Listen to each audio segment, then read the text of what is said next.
What's going on YouTube? Geosnow right here. So in today's video we're discussing about the iOS 12.2, 12.1.4 and 12.3 jailbreak and what is the perfect version to stay on in order to get a jailbreak as soon as possible. So you probably know that iOS 12.3 has been released and it does patch quite a lot of things, but also iOS 12.2 is still signed. Right now these two versions are signed, and if I was to choose I would definitely go to iOS 12.2. Now that doesn't mean the iOS 12.2 is the best option, but if you already updated to iOS 12.3 either by mistake or your device accidentally updated itself, then it's definitely better to downgrade to 12.2 while it's still signed, because it's definitely not going to be signed for too long. Apple has just seeded the iOS 12.4 beta 1 for the registered developers, so the iOS 12.2 is definitely going to be phased out very soon. So yeah, if you're running iOS 12.3, go ahead and downgrade right now to 12.2. But if you're running iOS 12.1.3, 12.1.4 or 12.2, what is the best version to be on? Well, it's a little bit complicated and let's discuss about it.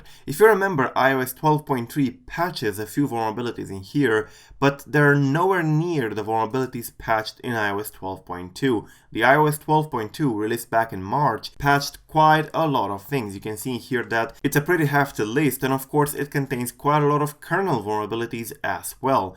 Now, from all these vulnerabilities, only a few have been released to my knowledge, and neither of them were kernel vulnerabilities. However, all these vulnerabilities in here look definitely more interesting than the ones in iOS 12.3. Now remember, the security contents of the 12.2 basically shows the vulnerabilities that are in iOS 12.1.3 and 12.1.4. These were patched in iOS 12.2, so they're not available on that version. However, in the case of iOS 12.3 security contents, these basically show what iOS 12.2 is vulnerable to. And as you can see in here, iOS 12.2 is indeed vulnerable, but not as vulnerable as the iOS 12.1.4 and 12.1.3. Now, there are a few kernel vulnerabilities in here as well, 3 of them, but 2 of these 3 are basically DOS or denial of service, which only cause the kernel to panic and to reboot the phone. These are not very useful for the jailbreak community because you cannot exactly use them to get TFP0. And the other one that looks a little bit more interesting on iOS 12.3 security contents, it says, quote, "A malicious application may be able to execute arbitrary code with system privileges." This one was found by Ned Williamson from Google Project Zero, but he confirmed a few days ago here on Twitter that it's not TFP0. He said, quote,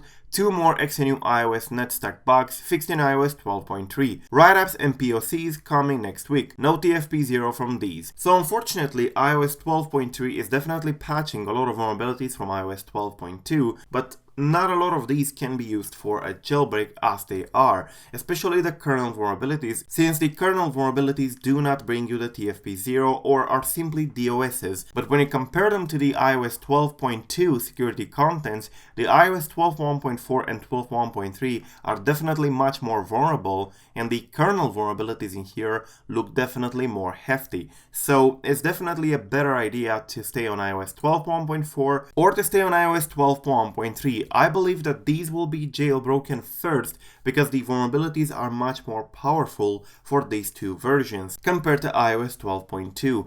Now, while iOS 12.2 is still signed and it's a better alternative than the iOS 12.3, it's definitely not the best option for you if you're trying to jailbreak in the future because it has very few vulnerabilities that we can use. And as you can see, many of them here are mostly privilege escalations and sandbox escapes. Now, while these can indeed be used for a jailbreak and they're definitely useful for a jailbreak, they're big components of one, they are not kernel vulnerabilities, and we do need kernel vulnerabilities in order to be able to create a proper jailbreak. In the case of iOS 12.2, the kernel vulnerabilities definitely look a little bit more hefty, so yeah, I would definitely stick to iOS 12.1.3 and 12.1.4 for the moment if you're already there. If you're already updated to 12.2, stay there, and if you're already updated to 12.3, please downgrade right now to 12.2. 12.3 is the newest version and has no public vulnerabilities known, so definitely not the best move. So yeah, that's pretty much it guys, thank you for watching. I really hope that the information helps you to make an educated guess on which version you should stay on,